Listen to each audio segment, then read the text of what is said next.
Opa, meu nome é Cazé, mas pode me chamar de Correria.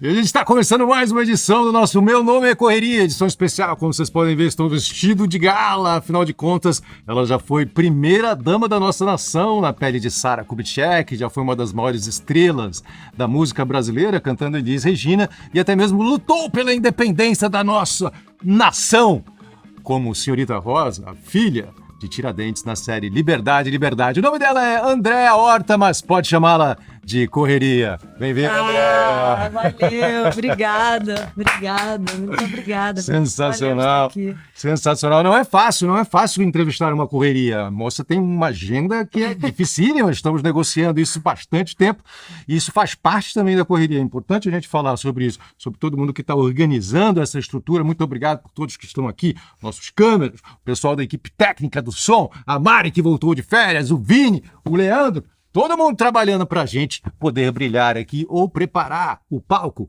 para o brilho da nossa querida Andréa Horta. Que alegria. Andréa, a gente costuma falar no começo do nosso programa sobre os chapéus que as pessoas com quem estamos conversando costumam vestir. A gente conhece o chapéu como atriz, a gente conhece o chapéu como apresentadora, mas talvez existam outros chapéus, ou bonés, ou sombreiros, não sei. Que tipo de atividade, além dessas, você acaba exercendo na sua vida profissional? Eu não sei se na profissional, mas na pessoal, assim, eu escrevo, tenho sempre meus caderninhos, estou sempre ali escrevendo, lendo, que eu acho que é a atividade que se eu tenho tempo, ela é assim, eu tô de folga hoje, isso é uma das coisas que eu mais amo fazer na minha vida. E eu acho que leitura, acho que eu destacaria como uma atividade bem presente na minha vida, assim. Desde que eu aprendi a ler, minha vida mudou completamente. Como é que era a sua vida antes da leitura? Pô, Olha só, com que anos você aprendeu a ler? Mas acontece que quando eu aprendi a ler e eu passava pela cidade, assim, passava com meu pai de carro e via farmácia, restaurante, escola, as coisas foram ganhando significado, proibida a entrada de pessoas estranhas, tudo foi ganhando um sentido, e a leitura me tirou da possível mediocridade da vida mesmo, assim, eu comecei a ler, chegava do colégio e tinha sempre um livro que eu pegava na biblioteca da escola e passava a tarde, depois do almoço ficava lendo em silêncio, então foi um mundo que era um mundo que se abria aqui dentro, que não era sobre assistir um filme tolo à tarde, sabe? Que estava passando na TV. Era sobre estar perto de personagens muito interessantes que a literatura trazia. Então, mudou minha vida mesmo. Eu já nem lembro como era antes, sinceramente. Eu nem lembro como era. É legal você falar disso, porque muitas vezes a leitura, para mim, parece um castigo, assim. Justamente porque você não consegue abstrair das letras mais, né? As letras passam a fazer um sentido, você perde um pouco a questão gráfica. Por isso que é interessante, às vezes, você ter acesso a línguas que você não conhece, porque aí você consegue enxergar as letras, os desenhos, os caracteres e tudo. Mas, claro, a leitura também mudou a minha vida. Então, atriz, escritora, apresentadora e leitora.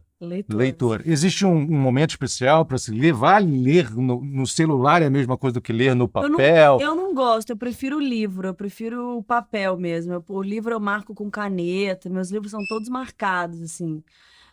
Fico imaginando se um dia eu morrer e alguém quiser saber por onde eu passei, o que eu li, tá tudo destacado, as partes que mais me marcaram, que foram me fundando como pessoa também, assim. Eu prefiro papel. Mas, claro, acho que vale no celular. Mas a luz, tudo pra mim me dá meio uma tontura, assim, me dá uma confusão, sabe? Ficar lendo muito tempo com a letra pequena, assim, no celular, pra mim não é muito lance, não. Entendi.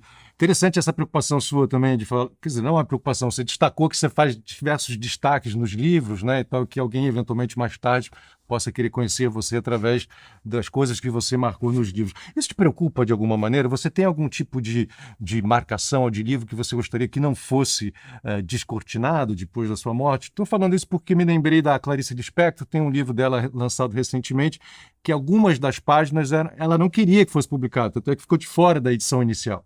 Até a Fernanda, que você citou, a minha mulher, ela está lendo esse livro e a gente começou a conversar sobre isso. Nossa, imagina, e aí? Como é que faz sentido? Não faz? Está certo? Está errado? Você tem esse tipo de preocupação do legado que você vai deixar, de como as pessoas podem perceber você mais tarde? E especificamente se tratando das minhas marcações dos livros, Não. não mesmo, porque daí são palavras e pensamentos de outras pessoas que me arrebataram ou que me fizeram pensar uma coisa nova, diferente do que eu já tinha pensado antes. Agora, sobre o que os outros vão pensar, eu adoraria dizer que não me importa absolutamente nada, me importa, claro, me importa. Às vezes a gente fica vendo assim.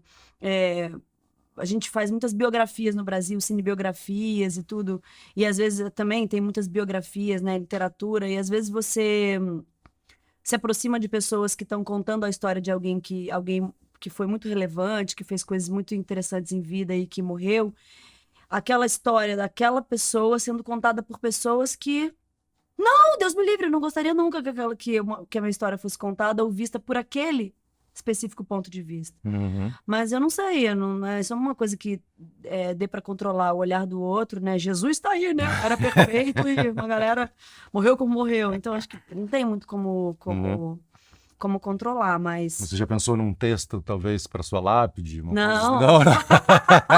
Não, não. Não. Foda-se, talvez. Então, tô brincando. Não. Mas recentemente eu vi um rapaz que construiu a própria lápide e colocou lá em breve. Incrível! Incrível, né? Eu achei muito Incrível! bom. Que rapaz é esse? Sim, eu vi na internet. Cara, nem... Lembrei agora. Caralho, incrível. Em breve é muito bom. Talvez nem tanto, né? Tomara que não. Tomara que demore mais. Ai, A gente começou falando do fim, de certa forma, e vamos falar um pouco do início. Como é que foi o início da sua vida? Você nasceu em Juiz de Fora, Isso. que a gente não sabe se é Minas Gerais, se é Rio de que Janeiro. isso, Cazé? Que isso? Não fala uma coisa dessa pra uma mineira. É super Minas Gerais. É próximo, assim, geograficamente, é mais próximo do Rio de Janeiro do que praticamente Belo Horizonte, assim. Isso. E então tem essa questão geográfica que torna. Tem muita influência do Rio de Janeiro em Juiz de Fora. Torce-se muito para os times do Rio de Janeiro, em Juiz de Fora, entendeu? Mais do que para o Atlético, para o Cruzeiro ou para outros times. Você torce por quem? Botafogo. Botafogo? Precisa de preto e branco, a gente não Não, combinou. nem foi. Na verdade, não, acho que é um assunto meio velado de família.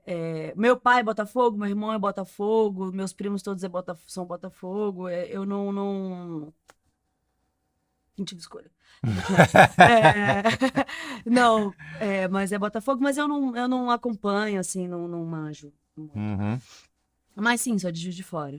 Minas Gerais, sou mineira demais. E foi lá que você saiu de Juiz de Fora para vir para São Paulo especialmente para estudar artes cênicas? Sim, isso. Saí de lá com 17 para fazer faculdade aqui. Aí me formei aqui em São Paulo, continuei trabalhando aqui, fiquei aqui uns 6 anos, assim. Acabei a faculdade, né? Fiquei mais uns 3 anos trabalhando aqui. E aí é que eu fui para o Rio. E como é que você descobriu essa vocação? Assim, a gente já sabe já que a leitura modificou a sua vida. Sim. Tem a ver um pouco, você acha que o seu caminhar pelas artes cênicas a partir dessa coisa da leitura? Não, acho que foi antes. Acho que foi antes, porque eu já manifestava esse desejo, assim, de fazer teatro, muito criança, assim. Antes de começar a ler, aprendi a ler com 7, a vontade de ser atriz veio ali, 6, 7, tudo meio na mesma época, assim. Claro que eu acho que a leitura atiça, porque ela te dá o campo da imaginação, você começa a ativar isso aqui, né? Mas acho que veio antes. E aí eu fazia teatro, assim, sempre extra escola, ou na escola, ou aos finais de semana, um curso no sábado. Então o teatro sempre esteve muito... Foi a única atividade extra colégio que eu fiz na vida, sabe? Nunca fiz balé, natação, nada. Sempre foi a atividade extra, foi o teatro. E havia outra vocação competindo com o teatro Não, naquele nada, momento? nunca, Não. nunca, incrível, nada. Então, fiquei fazendo teatro lá em Juiz de Fora, e aí vários grupos amadores e tudo, até a adolescência, até sair de lá. E aí, quando saí de lá, vim pra cá, e aí, em paralelo à faculdade, era correria, né? Era corre total. São Paulo, imagina, 17 anos. Teste pra caramba. Eu morava em Santo André. Às vezes tinha um teste lá na puta que pariu, cara. Tinha que chegar bonita, eu tinha muita espinha. Nossa, eu tinha muita acne. E aí tinha que cobrir com a maquiagem ruim que eu tinha. Ai, olha, zero saudade dessa época, cara. Era horrível. Aí tinha que pegar muitas condições, eu chegava no teste toda suada, aí tinha que abrir a mochila, pegar um saltinho, assim, pra entrar na produtora, pra fazer uns testes com umas coisas nada a ver comigo, sabe? Tipo, Teste para televisão, para pra teatro, para publicidade. publicidade. Nossa, fiz muita figuração de publicidade, muita figuração de publicidade, muita publicidade aqui nessa época. Uhum. Essa era uma das perguntas que a gente tinha ali na frente, mas que já que a gente está conversando disso, vamos puxar para cá. A publicidade, então, para aqueles atores e atrizes que estão buscando se consolidar nesse momento, que estão assistindo a gente aqui, pô, vamos ouvir André Horta, cara, pô, incrível, né? Estrela do cinema nacional, estrela das novelas, extremamente talentosa e tal. A publicidade, então, é o caminho do Correria das artes cênicas inicial, é um caminho possível, pelo menos, para se financiar, para bancar, até as coisas virarem. Acho que mais isso. Eu não sei como é hoje. Eu não sei como é hoje, mas na minha época, na época que eu estava aqui, que foi de 2001 a 2005, era uma época em que a publicidade estava muito quente, assim, estava muito próspera, tinha muita coisa. E era, assim, uma maneira de ganhar uma renda extra ali, que, sabe, fazia faculdade, fazia um comercial, aquele já salvava um mês, dependendo do que era. No começo foi muita figuração, o que não te dá exatamente renda, ele te dá, tipo, a O passagem para ir alimento, para te dá o faculdade, alimento. um lanche da cantina, assim, te dá o básico, né? Mas era naquele momento.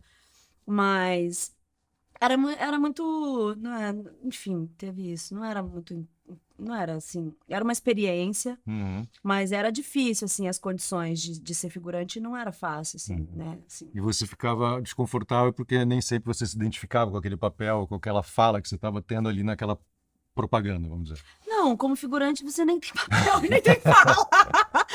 Você Tem tem que teste pra chegar figurante? Não, não tem, não Aham. tem. Você tem que chegar, você já tem um perfil na agência, assim, e aí te mandam lá pra fazer, e você tá passando no fundo de Nossa, você quadro. passou errado, já tomou os porros, já. Já, Pô, claro. figurante, passou errado, não é desse jeito que passa. Muita humilhação, assim, teve muita humilhação, não era maneiro. Algumas experiências foram incríveis, inesquecíveis e guardo com carinho até hoje, e outras eu também guardo com nenhum carinho. Algumas coisas que foram desagradáveis da maneira como a gente era tratado, às vezes, sabe? É, na prova de roupa, nas condições de trabalho, o lanche que era servido, a quantidade de horas, tinha coisas que não eram legais. Não sei como tá hoje, realmente, porque é um mercado que acabou que eu não tenho mais contato, assim, tanto, né? Mas aí depois fui fazendo uns outros comerciais, e aí depois também fui entendendo que, tipo, olha, esse tipo de produto, para esse tipo de teste, eu já não quero ir. Isso na época da faculdade, assim, isso foi entre os meus 18 e os meus 22 anos, né? 17 aos 22 aqui em São Paulo. 17 aos 21. Ah, isso aí eu não quero fazer, isso que tem que botar uma roupa assim mais curta, isso aí eu não fico muito à vontade. Então eu Uhum. fui também,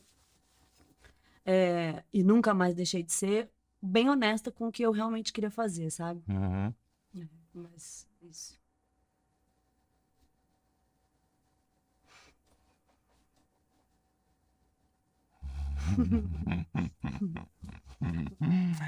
A, a Xuxa. A Xuxa, ela se arrependeu de um filme, né? Ela fez aquele filme erótico e tal, não sei o que, ela fica tentando o tempo inteiro tirar aquelas coisas das redes sociais e tudo. Você se arrependeu de fazer algum tipo de trabalho? Se arrependeu de fazer alguma propaganda? Não, tinha um que era tão ruim que o pessoal na faculdade falou assim: te vi no comercial, eu falava, não, eu não, sou eu não, todo mundo tá comentando isso, cara, mas não sou eu. Mas é porque eu tava horrível, cara, horrível, a musiquinha era muito ruim, a maneira como a gente tava disposto ali no quadro, era tipo assim, nossa, e o pessoal, te vi, não sou eu não, pô, geral falando comigo isso, não sou eu. Que Mas, raiva, pô! O não, pessoal tá se aproveitando da minha imagem que eu não tenho ainda. não, tem coisa, assim, eu não fiz, eu não disse sim antes para nada que eu não tivesse realmente interessado em fazer. Mas é claro que houveram, nesses 20 anos, coisas das quais, depois que eu fiz, se eu pudesse, não teria feito. Uhum. Acho que sim, tem. Sim. Esses processos que você falou que às vezes são desagradáveis com relação aos figurantes, nas campanhas publicitárias, ou eventualmente até, enfim, na própria gravação, em si mesmo com grandes estrelas e tal, você chegou a falar de humilhação. Isso tem a ver com, você acha que no caso da mulher é pior ainda, com o fato do machismo dentro da propaganda e até mesmo dentro da produção audiovisual? Casé, eu acho que a gente em 2022 hoje, o mundo mudou muito e todas essas discussões, elas ganharam muito corpo, muita consciência, muito estudo, a voz dos humilhados e ofendidos se levantou e regulou um pouco como as coisas devem ser. Então é possível que nessa época de 2001 a 2006, e eu tinha de 17 a 21 anos, também eu, uma menina, também eu, uma jovem, entendendo como as coisas, como me defender, como me posicionar, como dizer, não pode falar comigo assim você não vai falar comigo. Eu ia pro banheiro e chorava, você não sabe muito como ainda, você tá ali, você precisa fazer aquela parada, entendeu? Você é honesto, você vai dali pra faculdade, assim, você vai dali pra aula, que você vai sair da aula 10, 11 ou tanto da noite. Então não tinha muito assim, mas eu me lembro de haver situações e houve uma situação de dizer, tô indo embora porque não sou obrigada. E eu, dura, fodida, cagada, precisava daquele cachezinho de figurante. E tipo, dizer assim, vai se fuder, não vai falar comigo assim, foda-se, vou embora. E vou embora e vou rasgar esse papel aí que eu assinei, entendeu? Uhum. Isso teve também, isso aconteceu, de quando você entende que assim, não, peraí, não precisa ser maltratada. Eu acho que hoje, eu acredito mesmo que as coisas mudaram muito. Ainda era um tempo meio politicamente incorreto, Uhum. em muitos termos, acho que em muitos assuntos, sabe? Esse assunto de não só. É porque a gente pode falar de racismo, a gente pode falar de feminismo, a gente pode falar de todos esses movimentos que se levantaram para ir organizando como as coisas devem ser, como as pessoas devem ser tratadas e regulando um pouco as coisas, mas como esses compliances, entendeu? Tipo, não passa mais impune alguém.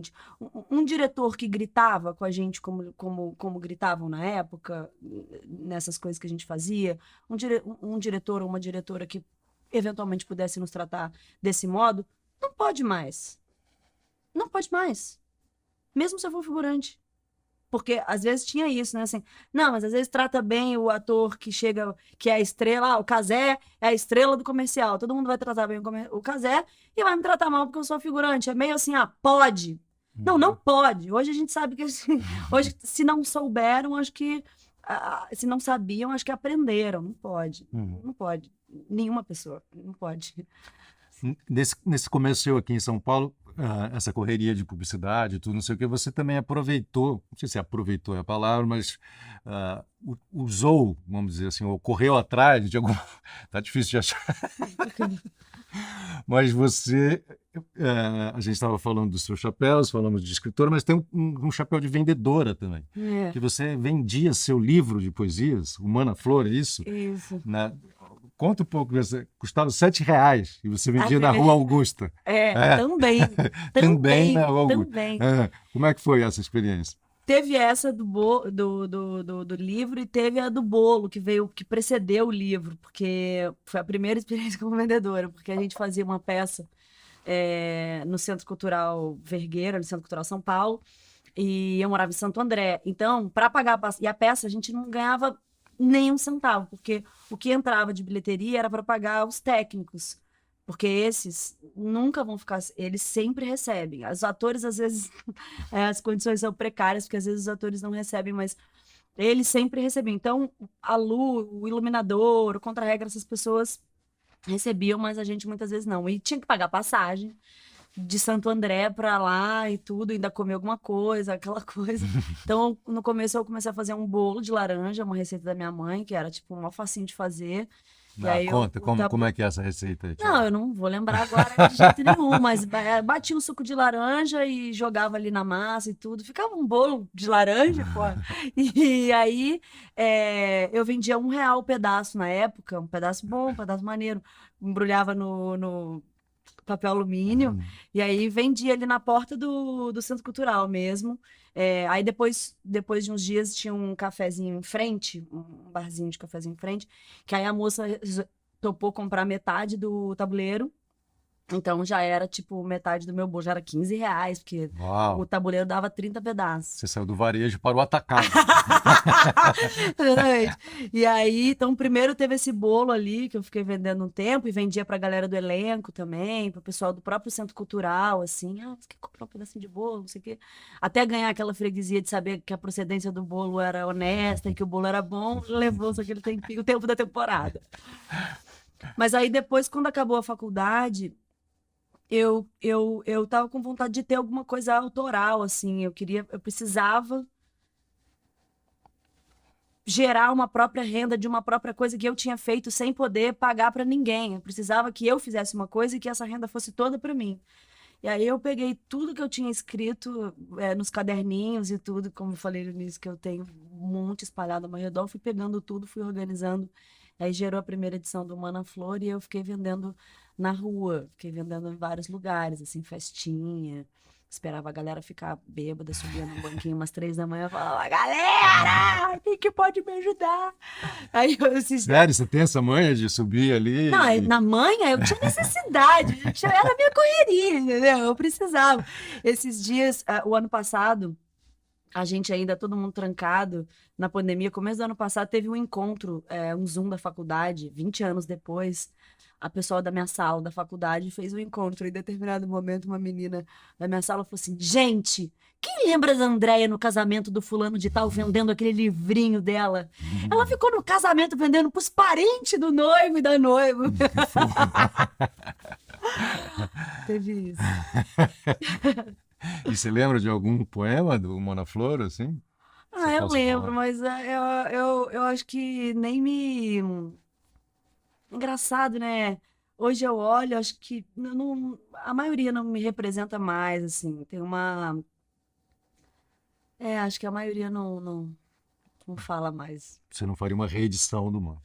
Faria uma nova edição, talvez, desses caderninhos? Talvez se fizesse uma reedição seriam, sei lá, pouquíssimos mesmo. A maioria não.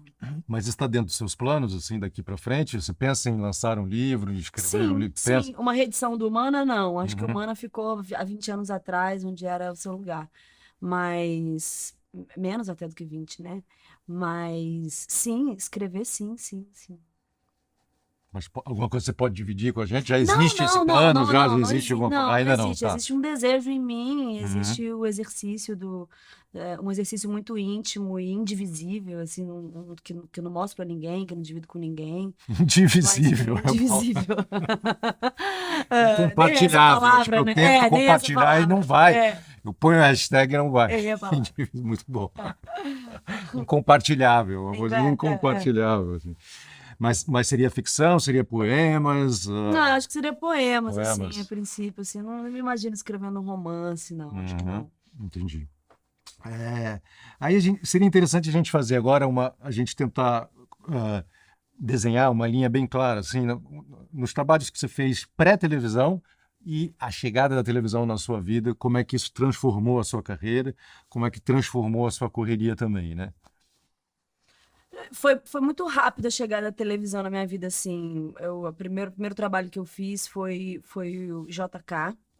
Foi a Sara Kubitschek, que a gente falou aqui no começo. Não, eu ia falar isso depois. Ah, não? A Sara era a Marília Pêra. Eu fui a filha. Eu não ia falar isso no começo, porque, cara, não ia falar pra não quebrar o correria, né, mano? Não ia quebrar o correria no começo. Porra, cara, olha, desculpa aí, mas não foi. Olha, eu não fui a filha dos Tiradentes, eu não fui a mulher do JK. Não sou essa atriz, ele preparou pra outra atriz, a louca. Faz parte do correria. Quem fazia a Sara? Humildade. Quem fazia a Sara Kubitschek foi a Marília Pêra. Na primeira fase era a Debinha Falabella, que aí na segunda fase era a Marília Pêra. E aí eu fazia a filha da Marília Pêra na segunda fase, que era a Márcia Kubitschek. Que era filha do Juscelino. Mas enfim, Acho que era a primeira daminha. Primeira daminha. Acho que eu vou responder melhor, que assim... antes da televisão, que chegou cedo para mim, assim, chegou 2006, com né? 21, 22 anos. Eu estava aqui em São Paulo fazendo faculdade, então dos 17 aos 21, não, dos 17 aos 20, né, faculdade. E aí, em paralelo à faculdade, eu estudava na Escola Livre de Santo André. E fazia um curso de direção lá, que era regido pelo Antônio Araújo, do Teatro da Vertigem. E aí nós tínhamos 3 mestres, que eram Antônio Araújo, Luiz Alberto de Abreu, de dramaturgia, Luciane Guedes, de interpretação. Eu fiquei muito tempo lá estudando com eles. E aí, dentro desse processo da Escola Livre, a gente montou o Crime e Castigo, que eu acho que da minha fase pré-TV foi uma das experiências mais importantes e marcantes, assim.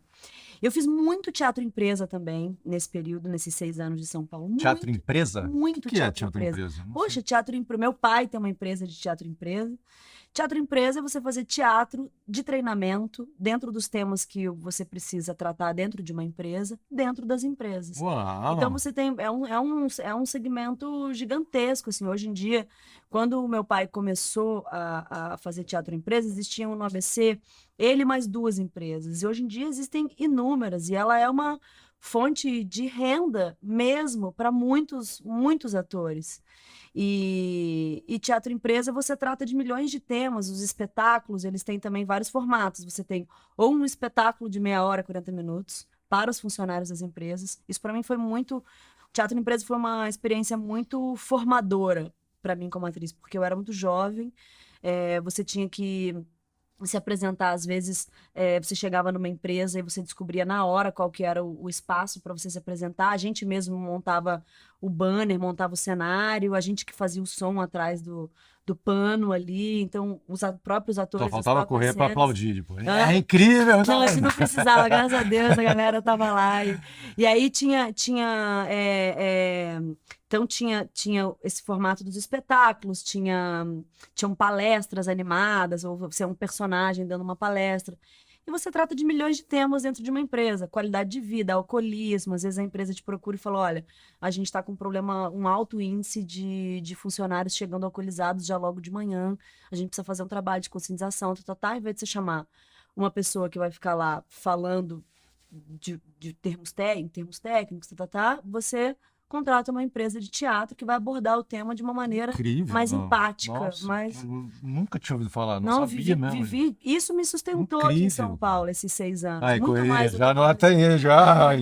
Teatro empresa. Já... teatro empresa. Muito Aqui em bom. São Paulo, então, existem muitas empresas. Isso foi o meu sustento aqui Durante muito nesses tempo. 6 anos, assim, mais até do que a publicidade, né? E pelo exemplo que você trouxe, imagino que esse tenha sido bem marcante mesmo, essa questão do alcoolismo, assim. Fez parte de alguma... Ah, não. Nem era exatamente alcoolismo, assim, mas tinha alcoolismo, qualidade de vida, ergonomia, como, né, enfim, ergonomia, muitos assuntos, às vezes DST, às vezes um espetáculo conscientizando sobre o uso da camisinha, sobre a importância de conversar com seu filho, com a sua filha, assuntos que Incrível. muitos funcionários que nos assistiam, funcionários e funcionárias, nunca haviam pisado num teatro na vida. E possivelmente, por vontade própria, muitos não chegariam aí a um teatro. Então, foi assim, eu não sei nem contar quantas vezes a gente escutou que é a primeira peça de teatro que eu assisto. Então, aquilo foi uma experiência muito formadora como atriz, que me deu uma agilidade de lidar direto com o público, porque você estava num ambiente que não era o teu, você não estava num ambiente controlado, no sentido de que você está num teatro, tem um acordo tácito que o que está acontecendo no palco é o soberano e a plateia está em silêncio. Então, no teatro empresa, às vezes, muitas coisas eram mais dinâmicas. A gente convidava a participação do público, e aí o público, quando participa mesmo, aí pode vir de tudo. Então, a gente tinha que ter... Então, eu acho que essa foi uma experiência muito, muito fundamental para mim quando fui fazer televisão. Que aí começa com 21, 22, que é a primeira série. Aí depois eu fiquei fazendo mais isso, porque acabava um trabalho, já tinha um outro engatilhado. Quando estava acabando um, já tinha convite para um outro. E assim eu vim vindo esses anos todos, desde que comecei a fazer TV. Então acabou que a era pré-TV foi mais curtinha mesmo. Entendi, mas interessante. Assim, normalmente a gente conversando com atores e atrizes, a gente entende que o teatro costuma ser realmente o primeiro cenário, de certa forma, em que se atua e tudo, né? As pessoas muitas vezes têm saudade porque tem esse contato com o público direto, mas, poxa, é uma novidade para mim, pelo menos, esse teatro empresa, e foi aí que você... Muito legal, poxa, muito bacana. Parabéns, bem interessante mesmo. E aí, não, claro, teve na infância, na adolescência, da infância até acabar a faculdade, fiz só teatro, né? Não tinha nenhuma experiência com câmera. Fui ter experiência com câmera a partir dos 20. Sim. Mas o que eu considero cedo, acho que foi jovem, assim, né? Mas antes disso tinha sido só teatro mesmo. Entendi. Não, e é um teatro diferente mesmo, pelo que você falou. Até por conta dessa coisa do acordo, né? Eu costumava chamar uns poetas para se apresentarem no Hospital Psiquiátrico Pedro de Alcântara, lá no Rio de Janeiro. E você percebe, é muito diferente mesmo o público. E o público participa e o público quer falar também. Não existe essa divisão, né? Tácita aí que você colocou. E é o teatro mais vivo mesmo, né? Eu acho bem interessante mesmo, porque você está despertando conteúdo nas pessoas e as pessoas vêm atrás de você para falar e tal. Fica muito vivo. Mas, então, assim, no seu caso, do teatro, assim... Não só a empresa, né, Cazé? Sim, também claro, fazia teatro empresa, também. mas quando digo da infância até os 20, teatro normal mesmo. O empresa também, né, nessa época entendi. em São Paulo. Entendi. Foi uma... É que você trouxe como uma coisa bem marcante para você, Foi, né? nossa. Foi o teatro empresa e Crime e Castigo que vocês tinham, né? sim. Vocês tinham encenado. E aí chegou na televisão, já chegou na TV Globo direto, fazendo minissérie e tal. Quer dizer, a diferença de posição é muito grande. Muito, Né? sim. Como é que você lidou com isso? Como é que foi ficar famosa? Como é que foi ficar, enfim... lidar com essa questão. Naquela época, 2006, ainda as redes sociais, o Twitter é 2007, né? Então as coisas ainda não tinham essa explosão. Então você ainda pegou o tempo analógico da televisão, vamos dizer.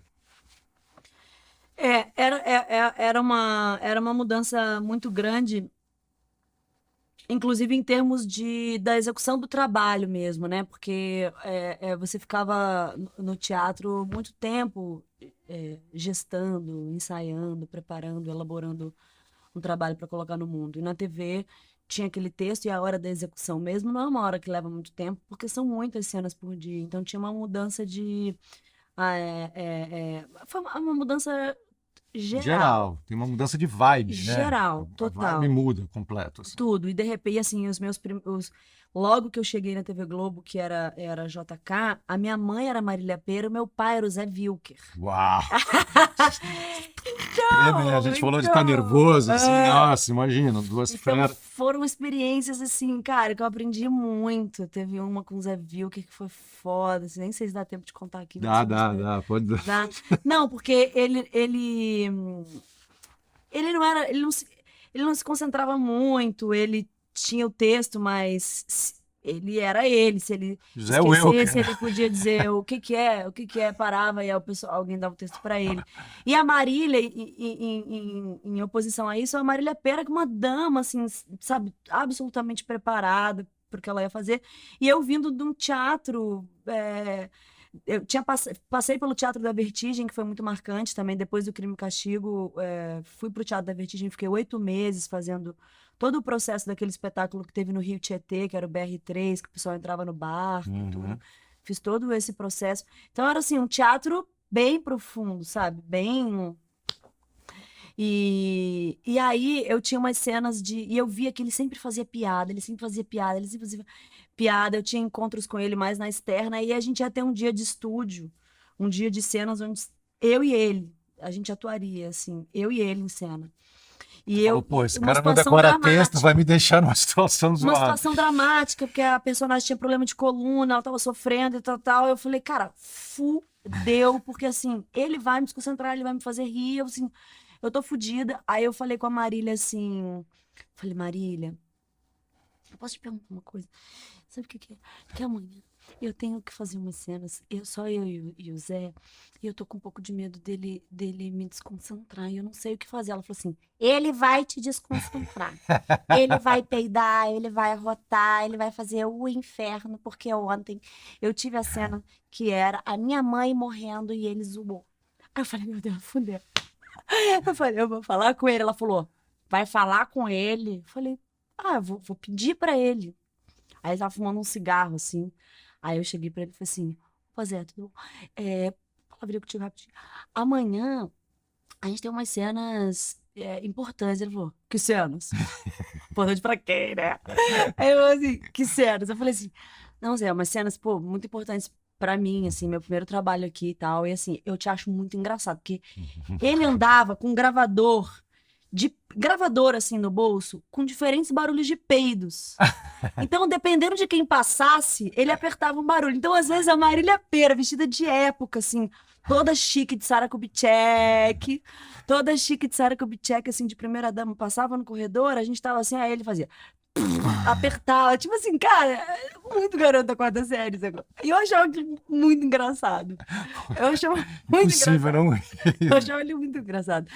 E aí, tinha uma admiração absoluta por ele. Então, tinha essa coisa assim, cara, de você estar atuando com a pessoa. Eu achava muito engraçado. E eu falei assim, então é muito importante pra mim, porque o drama tá todo em mim, né? A gente tá junto na cena, mas é ela que tá no drama e tal. E se você fizer alguma piada, você vai me fuder. Eu vou. Então, ele falou assim, e o que que você quer então? Eu falei, eu vim aqui, senhor, humildemente, vos pedir para não me zoar, de te pedir sério mesmo, na moralzinha, para você ficar sério amanhã, porque eu não sei fazer isso aqui. Tem que me emocionar rápido, ainda não sei fazer. Aí ele falou assim, com o tempo, você vai aprender. Aquele figura demais. Com o tempo, você vai aprender que televisão é a arte do minuto. Você que se vire. Aí eu falei, meu irmão, fudeu. E aí no dia seguinte eu tinha que estar com uma personagem. Isso era a década de 50. Ela usava um colete de ferro, porque ela tinha um problema grave de coluna. E ela tinha que usar um colete de ferro, aquilo machucava muito e tal. E eu falei assim, cara, eu vou estar meses na cena usando um colete que ela tá super incomodada, um colete que eu nunca usei. Aí eu fui na direção de arte da série, falei com que é uma senhora diretora de arte maravilhosa da TV Globo há muitos anos, Quem? Ana Maria Magalhães. Conhece ela? Ah, sim. Aí eu falei, Ana, tudo bom? Você poderia me emprestar esse colete para eu levar para casa, para eu sentir o que que é usar esse colete? Ela falou, quê? Claro que não, isso aqui é uma empresa, não pode levar um objeto da empresa pra fazer na sua casa. Eu falei, mas pelo amor de Deus, Ana, como é que eu vou... Eu te dou meu RG? Eu te deixo meu RG. Eu falei, menina, que RG? Você tem contrato assinado aqui, que RG? Você tá achando que você tá onde, né? Aí eu, por favor, por favor, por favor. Enfim, ela me emprestou, eu fui pra casa. Fiquei com aquele colete, tipo, um desespero, né? Uma jovem querendo fazer a cena bem, desesperada, com medo. Tava com medo dele. Tava com medo e, ao mesmo tempo, assim, desejando mais do que nunca que a hora da cena chegasse. E aí, no dia seguinte, eu cheguei, eu tava com um Discman, respeite, passado das pessoas. Tava com um Discman, assim, silenciosa, tudo dolorida, que eu resolvi dormir com o tal do colete de ferro. isso? Pra sentir a personagem, a pessoa que tava vindo do teatro, tava vindo de outra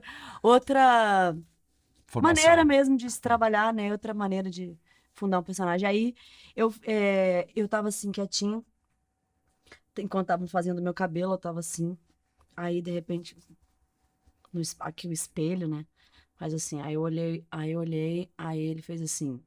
Tirou meu fone em pé aqui atrás de mim. Eu olhando pra ele do espelho, ele falou assim: estudei a minha cena, agora eu quero saber se você fez a sua parte. Botou meu fone e meteu essa desafiada. E aí, quando chegou lá em cima, eu tava tão séria, pedi pra subir antes, pro cenário e tudo. Quando ele chegou no cenário, eu já tava muito concentrada, muito séria. E aí, nada ia me tirar daquele lugar que eu tinha conseguido entrar. Ele podia fazer a piada que ele quisesse. E ele não fez nenhuma. Ele foi, assim, brilhante. Ele foi maravilhoso. Ele foi super parceiro. No final, ele ainda veio falar comigo coisas que eu nunca mais vou me esquecer. E aí foi de... eu fico com muita vergonha. Era um elogio. Ele falou. Eu fico com vergonha mesmo. Ele falou da profundidade, assim, que ele não tá de chorar só porque era um grande cara, né? E quando morria assim tão rápido, tão cedo. Ele falou que há muitos anos ele não via uma profundidade tão grande numa atriz tão jovem. Eu fiquei feliz. Mas foi isso. Que legal. Então foi realmente uma mudança muito grande, assim. televisão perto de tudo que eu estava fazendo, sabe? Os processos de trabalho mesmo, as experiências e tudo. Uhum.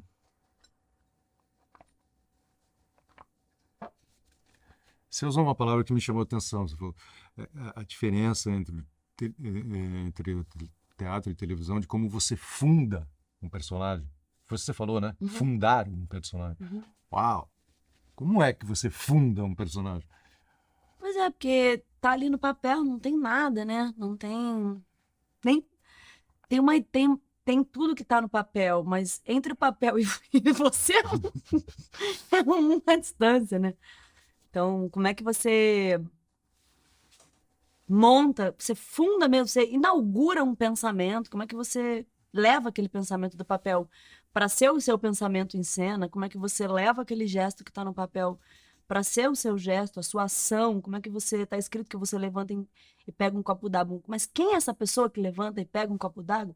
Que circunstância é essa? Que peso, que velocidade, que figura é essa? Você tem que realmente fundar alguém, né?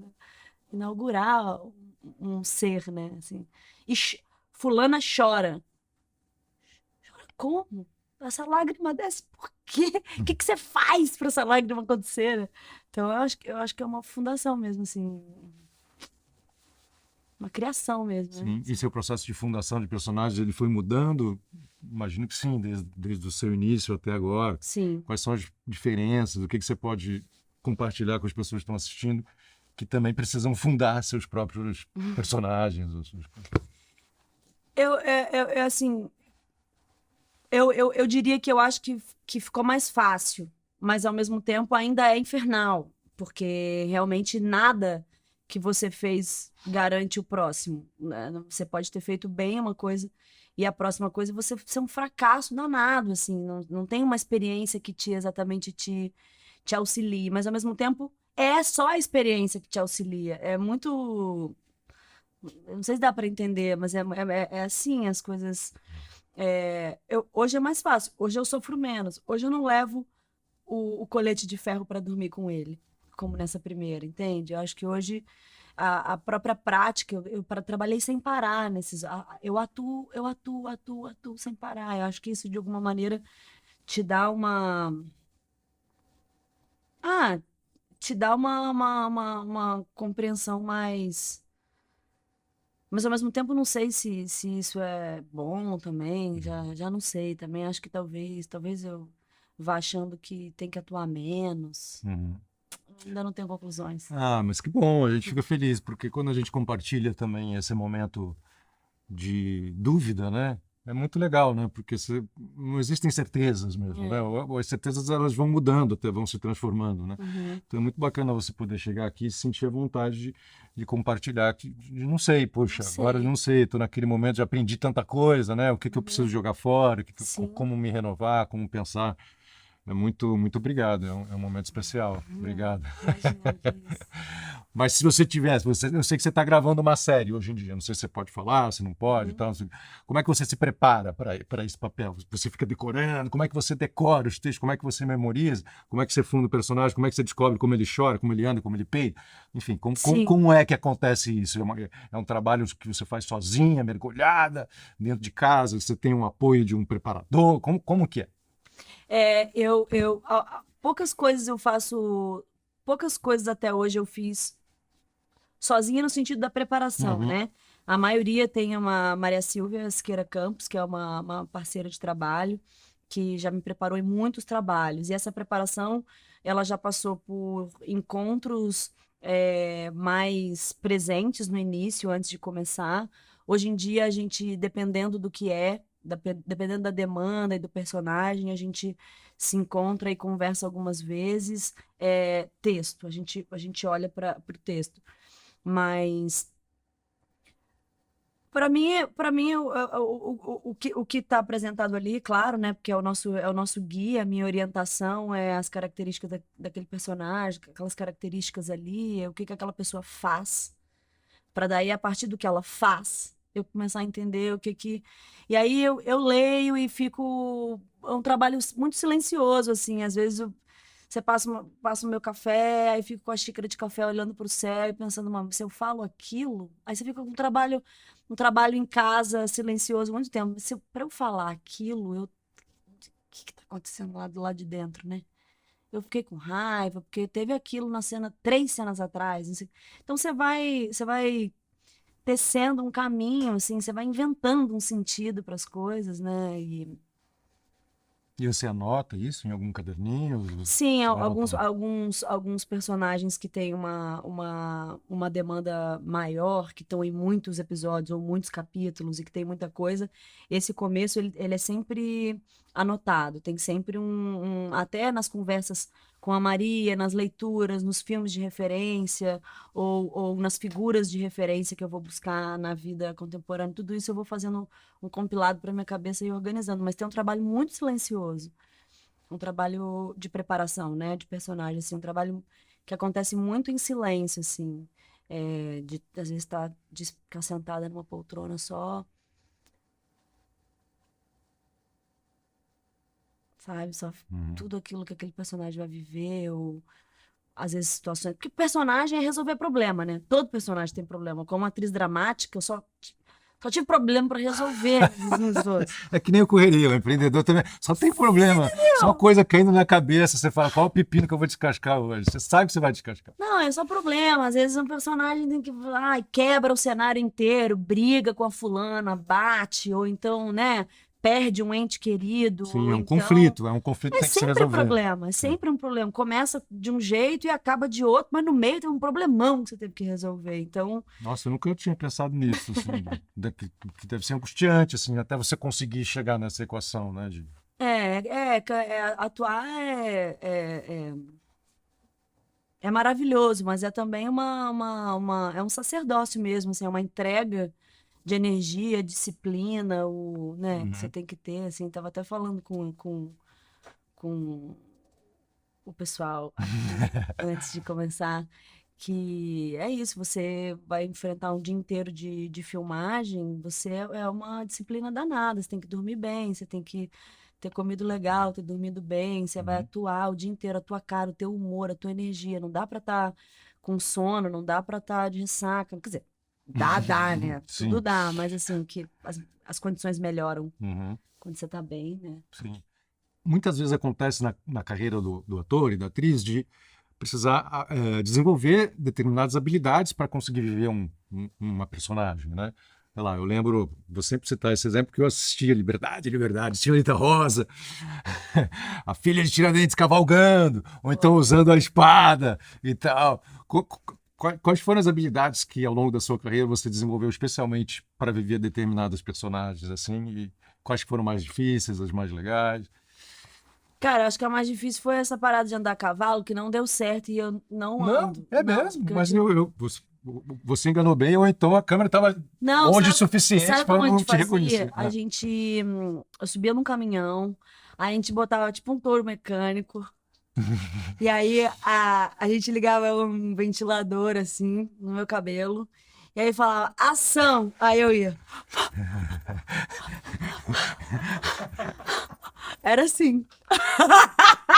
Eu não andava a cavalo. Eu tive uma experiência que foi muito, que não é o caso aqui, mas foi Foi na traumático. preparação de uma novela também, que estava escrito que a personagem andava no pelo, nem andava com. E aí eu treinei num Aras, no Rio, com um cavalinho maneiro, chamava Nice. E aí fui pro fundo do Brasil e lá me deram um cavalo da polícia. É totalmente diferente. Um cavalo com um corpo totalmente diferente, com uma energia completamente diferente. E eu não sei mandar.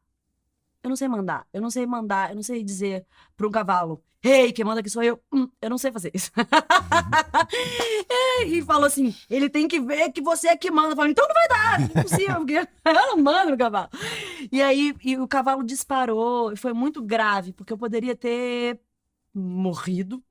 E ele disparou, uma hora ele atolou, foi um desastre absoluto. E aí eu sempre chegava correndo. Não rolou o cavalo nesse caso. E aí, quando a gente chegou para fazer a Joaquina, tinha essa coisa, ela tinha realmente que cavalgar muito. E eu, infelizmente, não consegui superar esse trauma, porque tinha sido um trauma muito grande mesmo, mesmo. Não é que o cavalo trotou ou galopou, ele disparou.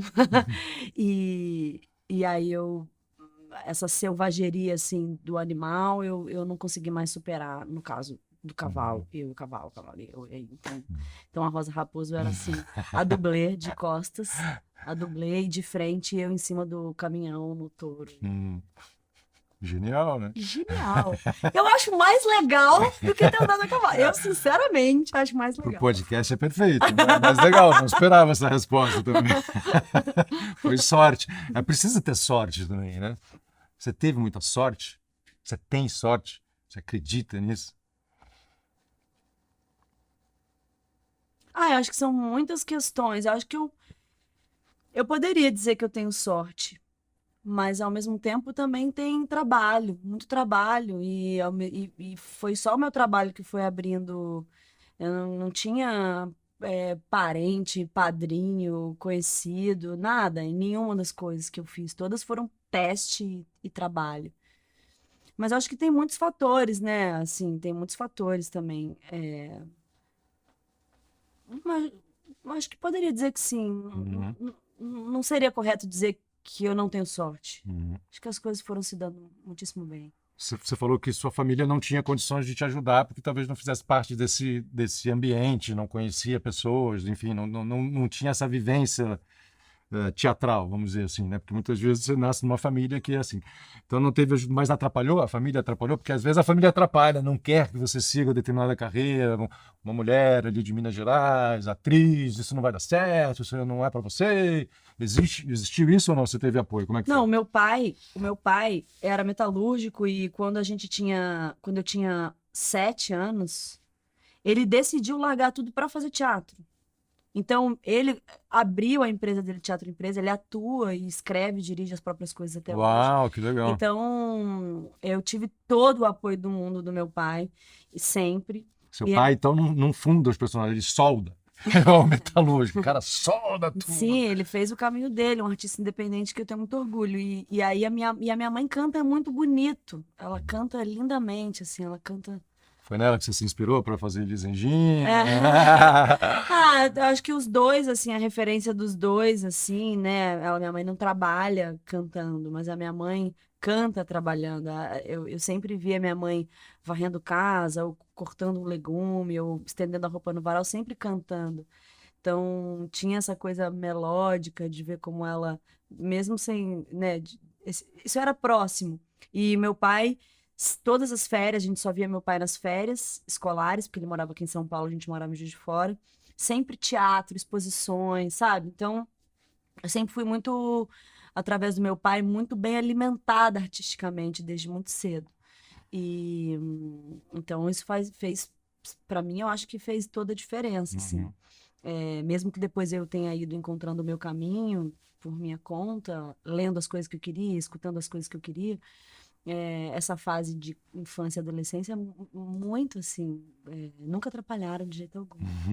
Voltando à questão das habilidades, você falou de uma habilidade que você não desenvolveu, que foi a de cavalgar, mas teve alguma outra que, por conta dos trabalhos, você precisou desenvolver, espadachim, não sei, alguma...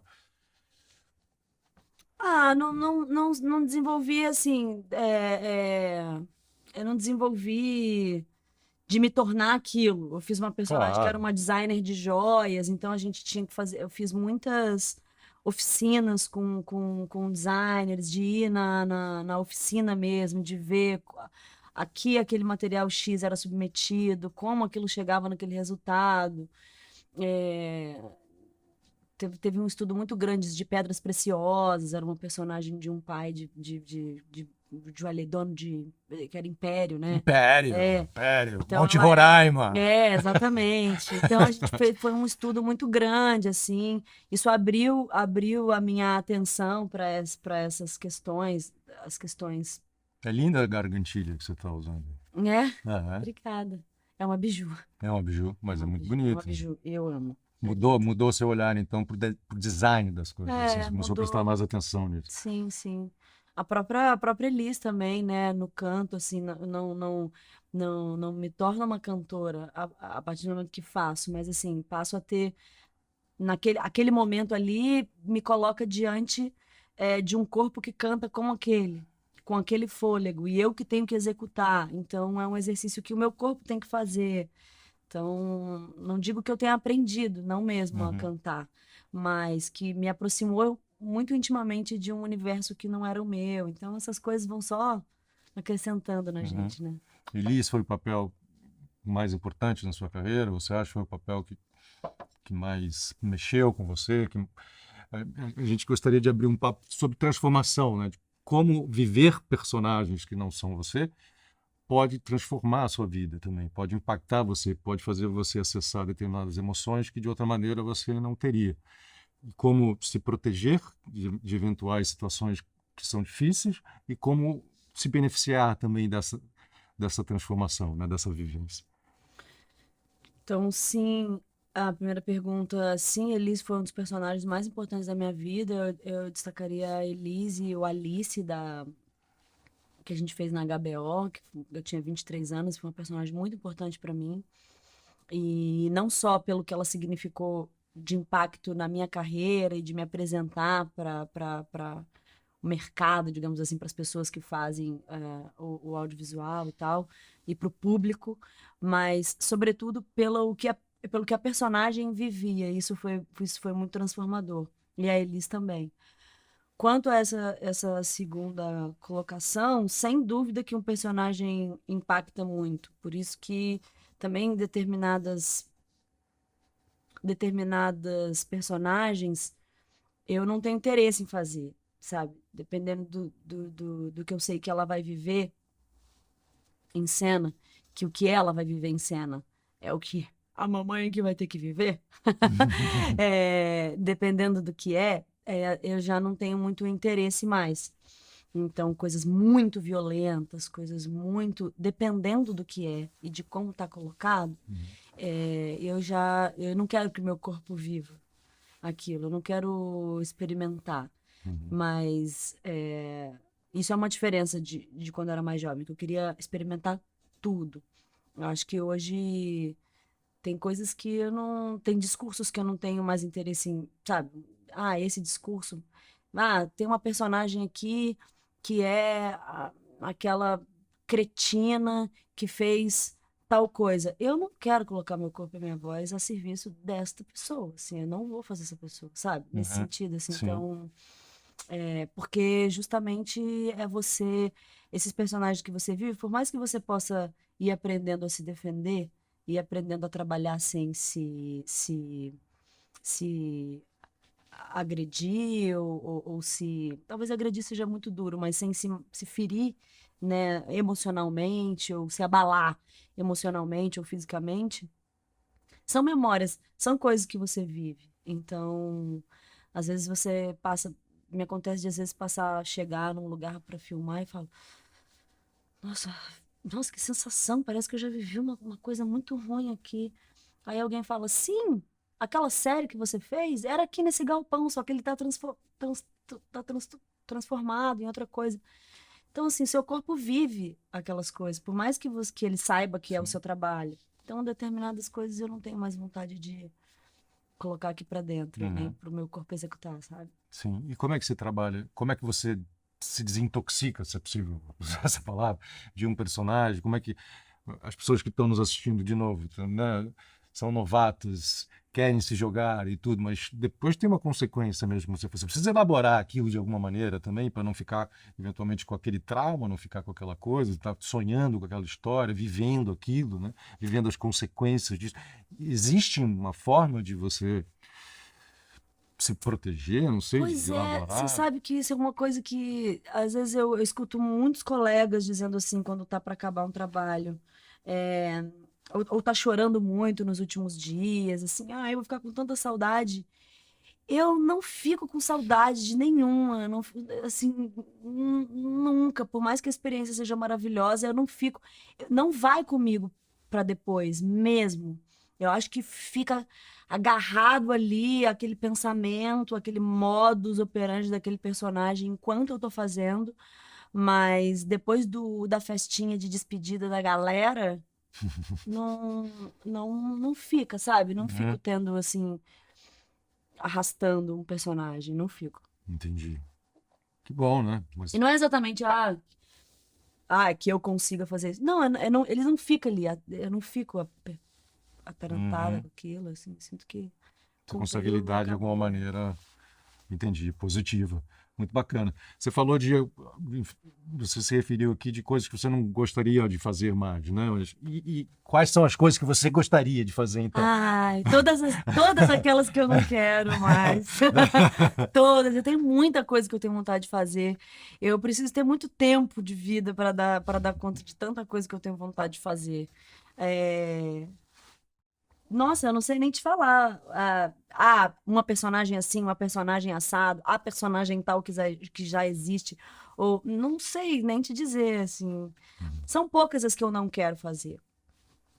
E eu intuo, eu sei o caminho do que não é. E é pouco. O resto eu tô muito interessada, sabe? Uhum. Você tem alguém especial que você gostaria de ver? Assim, você fala, puxa, essa biografia aqui é incrível. Saiu na Folha de São Paulo nesse fim de semana uma matéria, por exemplo, sobre Bárbara de Alencar. Quem escreveu foi a jornalista Fernanda Mena. Bárbara de Alencar foi uma das mulheres que articulou a Revolução em Pernambuco, no Piauí agora. Posso estar misturando um pouco as bolas. Eu li, eu achei incrível. Falei, nossa, nunca tinha ouvido falar. Ela, acho que é bisavó do José de Alencar, do escritor e tal, de uma mulher extremamente firme, de fibra, com uma visão política, com uma visão social também muito forte, enfim, existem muitas mulheres na história do Brasil que que foram apagadas, né, de uma Sim, forma ou de outra, sim. que não tiveram oportunidade de serem expostas na sua brilhanteza. Sim, sim. Né? E que as suas ações no mundo não vieram Sim, à luz. Tem sim. um livro que vai sair agora, que a gente até vai fazer um trabalho, nós lá do Cara Palavra, as meninas do Cara Palavra, que sou eu, Débora Falabella, Mariana Ximenes e a Bianca Conta, o Comparato. que é esse cara palavra? O Cara Palavra foi um projeto que a gente começou a fazer na pandemia, nós quatro, cada uma num lugar, né? Você, a Mari Ximenes, A Débora Falabella e a Bianca Comparato. certo. E aí a gente deu a pandemia, trancou todo mundo em casa, a gente falou, a gente precisa fazer alguma coisa, vamos começar a pensar no que a gente quer falar, de que maneira a gente quer falar. A gente começou a produzir, dirigir e culminou num espetáculo online no final do ano. A gente ficou em cartaz, cada uma num lugar de casa, eu no Rio de Janeiro, no meu apartamento, a Bianca na Califórnia, a Débora no teatro e a Mariana em casa, em São Paulo. E a gente acabou fazendo um espetáculo, mas isso era para dizer que a gente vai fazer um trabalho agora, bem pontual, num lugar específico, e sobre um livro, talvez até valha a pena cortar, que é só pegando carona nesse um livro que vai ser lançado sobre a história de mulheres que participaram da independência do Brasil, mulheres que Que caíram no incrível. esquecimento que você não sabe. Então eu passei o final de semana inteiro estudando essas mulheres. Nossa, bobear deve ser desse É a livro que Bárbara a de... Fernanda. sim. Que a Fernanda escreveu, tá. E aí tem uma Hipólita Jacinta, você, caralho, que história fenomenal essa mulher. A gente não sabe, elas nunca constaram nos livros Sim. de história, assim, oficialmente. Então, separei. Tem muitas que eu tenho vontade de fazer, tem Sim. muitas mulheres que eu tenho vontade de encostar, porque eu acho que uma das coisas que essa experiência com a Elis me deu, assim, de fazer uma pessoa que existiu, é você ter a oportunidade de se aproximar e inventar que aquele pensamento é também o teu durante aquela dança, sabe? Então você cruza, você encontra com esses altos pensamentos quando é uma personagem como a Elis, por exemplo, se você pega uma grande escritora, se você pegar uma grande pensadora e você for fazer, você vai viver uma experiência de se aproximar daquela beleza que aquelas pessoas fizeram. Acho Sim, que essas experiências elas me interessam muito. bastante, né? Uhum. A gente está vivendo um momento muito difícil, assim, do ponto de vista cultural, do ponto de vista de valores associados à ciência, associados à preservação da Amazônia. Eu estava vindo para cá, nessa segunda-feira, e estava acessando as notícias e tinha pingado aqui na minha timeline que teriam sido achados os corpos, os restos mortais de Dom Phillips e de Bruno. Eu gostaria que você pudesse falar um pouco para a gente como é que você vê o papel do artista num momento tão difícil da nossa democracia, do nosso país. Como é que você vê a influência social e o impacto positivo que essas carreiras são tão importantes podem trazer para o nosso povo de uma forma geral? Assim. Casé, eu acho que eu poderia te responder não exatamente como as coisas são ou estão, e mais como eu gostaria que elas fossem, num plano de ideia mesmo do que é esse nosso ofício, né? Assim, elaborar os temas do nosso tempo para trazer à luz a consciência da possibilidade, da construção de um mundo possível. Que eu acho que quando a gente pega, seja o tema que for, para ser o tema de um livro que você vai escrever, ou de um espetáculo que você vai criar, ou de um filme, ou de uma série, ou sei lá, uma novela, seja lá o que for que você for o criador daquilo, você vai se debruçar sobre aqueles temas, você vai estudar muito, você vai, seja um marido que bate na mulher, sabe? Seja desde o microcosmo até seja você vai fazer um personagem que é uma pessoa que ocupa um cargo político, ou enfim, seja o que for. O nosso trabalho é olhar humanamente para aquilo e entregar o humano para o humano, colocar o humano que assiste diante o humano que vive, porque, de certo modo, é universal. Esses temas todos, de alguma maneira, tanto que a gente vai falando de um político tirano, um pai que é tirano dentro de casa também pode se reconhecer naquilo. Então, eu acredito que é muito séria a nossa função de não só de funcionar como um espelho, né? Uma história que te ajude a ver Refletir, espelhado né? pessoas Refletir. do seu redor, né? Pessoas da sua vida ou você mesmo, como também a responsabilidade de escrever, de tecer, de sonhar e de colocar no mundo novas possibilidades de um mundo mais justo e de todos esses altos valores que a gente acredita que a vida deveria ser regida por eles, né? E para a vida ser regida por eles, só existe um meio, que é a política.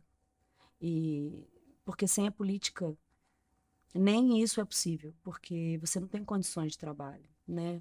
Os atores são sucateados, uma indústria inteira é sucateada, todo mundo acha que tem que fazer no favor, tem que fazer, dar um jeitinho, aperta aí, mas essa é a nossa vida, esse é o nosso corre. Até não usando o nome, mas assim, isso tem muito, né? Assim, não, a gente tem que fazer essa correria aí, mas vamos no favor. Tem muito sucateado muitas vezes as condições de trabalho. E é óbvio que se você sucateia também as condições de trabalho, você também sucateia o tempo que aquela pessoa pode ter para elaborar uma coisa para te entregar, né? Então, não sei se eu te respondi. Sim, claro. Acho que respondeu. Não é uma reflexão, vamos dizer assim, qualquer, né? Assim, exige muitas olhadas para cima que você fez, né? Tá pensando, tá refletindo como colocar as palavras, claro. Estou falando de uma base de civilização, né? Espera aí, pessoal, existem bases da civilização e as artes fazem parte dela. Você ter a oportunidade de ouvir o outro lado, a proteção das minorias, dos menos favorecidos, todo mundo participando, ter voz, né? A defesa dessas pessoas. Enfim, a gente precisa viver realmente um momento de transformação urgente, porque a gente está minando as bases dessa civilização, estamos minando as bases da democracia através de uma política estatal que é chocante, né? O Brasil está passando vergonha e estamos passando por um momento muito difícil internamente. Fome, vergonha, fome e raiva. E a gente precisa mudar. Muito obrigado pela sua reflexão, André. A gente vai fazer uma rápida pausa. Mentira, não tem pausa, é podcast. Cara louco, né? Mas a gente vamos falar dos projetos futuros, dos projetos presentes. E aí eu não sabia que você era tão atuante assim nas redes sociais, de ter esse projeto junto com a Ximenes, com a Bianca Comparato. e com a Fala Bela, Dolabella, Fala Bela, Fala Bela. Fala Bela. Ai, meu Deus, hoje está difícil. E a gente vai falar de redes sociais também. Então, fala o que você está fazendo nesse momento, quais são o que a gente pode esperar. Esse programa está indo ao ar já nessa quarta-feira agora, já no dia 15. É, muito bacana. A gente sabe que o seu aniversário, acho que é daqui a 2 semanas. 27. De julho. Julho. 7. Ah, tá tudo certo. Pô. Junho e julho é a mesma coisa. A gente sempre confunde. Bom, vamos lá.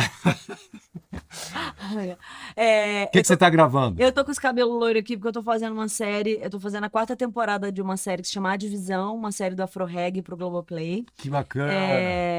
Qual o papel que você faz? Eu faço um. Eu não posso contar. Não pode contar Não posso ainda. contar, Que pena. porque ainda vai estrear lá, Tá. quase que eu conto, mas já vai semana que vem.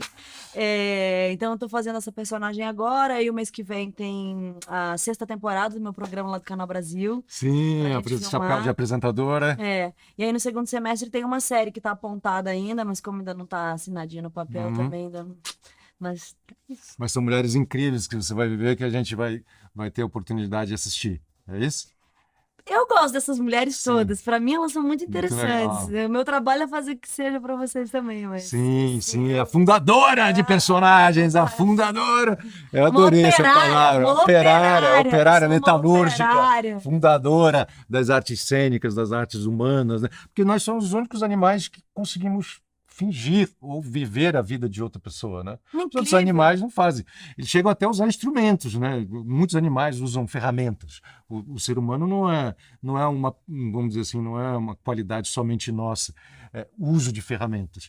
Vários animais usam ferramentas. Agora você, Mais uma ferramenta, cara. olha, por exemplo, eles pegam, por exemplo, os esquilos, eles usam pedras para quebrar as amêndoas, que chamam aquilo. De repente Vários eu tinha animais. parado. Não é que ele pega um martelo. Olha, o repente esquilo eu com sou martelo. tudo Não, louco. não, os animais eles usam, sim, são vários animais diferentes, usam ferramentas, inclusive dentro do mar também. É muito interessante isso. Depois você pode pesquisar. Depois a gente cola na bio. Mas nenhum animal finge. Estou usando o termo finge só para ser um pouco mais dramático, mas nenhum animal finge ser uma outra coisa. Os gatos lá de casa, eles não ficam me enganando, né, atuando. Não existe atuação. O ser humano, e eu acho que isso tem a ver um pouco com os neurônios espelho e com a capacidade de se colocar no lugar do outro. A compaixão, que é a fundação, para usar o termo caro a você, que é a fundação da civilização, eu acho. Sim. Se colocar no lugar do outro, perceber a dor do outro, perceber o sofrimento do outro, evitar isso. Não, eu não vou fazer isso porque o outro vai sofrer, porque o outro vai não sei o quê. Então, a compaixão. Sim. E aí, por que a gente estava falando disso? Não, porque o esquilo usa... Ah, sim, os seres humanos. Não é por isso, não. Os seres humanos são os únicos capazes de se colocar, né? Não, sim. Você De pensa... viver a vida de outras pessoas. Desde que o mundo é mundo, tem alguém contando uma história para outras pessoas. E as pessoas se emocionam com essas histórias, porque tem a ver com elas, porque é sobre a saga humana e as emoções e os sentimentos e todos esses sentimentos, né? Inveja, raiva, ira, vingança, amor, paixão, bondade, desrespeito, respeito, justiça, não justiça, violência, assim... Temas que desde que o mundo é mundo, quem tá vivo passa. E sempre vai ter alguém contando uma história, de alguma maneira. E a gente faz parte... A gente tá nesse nicho aí da Sim. humanidade, de estar contando história. E para as pessoas que querem acompanhar você contando histórias nas redes sociais, como é que elas fazem? Quais são os seus arrobas? Em que redes você está presente? Eu só tenho o Instagram. É a única que eu... Já tá bom, já. Já. Eu já te vi sambando no Instagram uma vez, acho que na frente de uma manifestação, não foi? Foi. Foi. Achei muito legal, ficou muito bacana. Tava rolando uma hora, e ela, mostrando um pouco de alegria, trazendo um pouco de descontração. Para lutar por alguma coisa, a gente tem que gostar de viver, né? Senão Sim. tem que estar gostando também. E aí como é que escreve? É @Andréia com I, né? Eu acho que é a Andréia Horta, o meu. A Andréia Horta. Horta com H, né? A Andréia, tem I, a Andréia Horta. Este é o arroba dela no Instagram. Se você quiser nos acompanhar também nas redes sociais, o nosso arroba é Meu Nome Correria. Então a gente está no Instagram, está no Twitter assim. E se você for no YouTube, é arroba Meu Nome é Correria. Então, ou então www.meunomeecorreria.com.br, você acha todos os nossos episódios. André, foi um grande prazer receber você aqui. Eu fiquei nervoso do começo ao fim, a gente deu umas boas risadas, a gente se emocionou junto e acho que as pessoas que tiveram a oportunidade de nos acompanhar na conversa tiveram muitas emoções também. Muito obrigado. Eu te agradeço demais, adorei ter vindo. Que bom que deu certo, né? Que bom que deu certo. Que bom que deu certo. Obrigada quem está até agora escutando essa conversa. Todas as coisas que a gente falou, você está aqui até agora. Pô, isso é legal, obrigada. Isso é Valeu a muito atenção. bacana. E no próximo episódio, quem sabe, nós cavalgamos juntos? Sim. Vamos que vamos! Pô, Vamos, pior que se a gente correria, botar vamos. um ventilador aí, não vai dar Mas não tem efeito, cabelo, mas né? Tem pouco cabelo.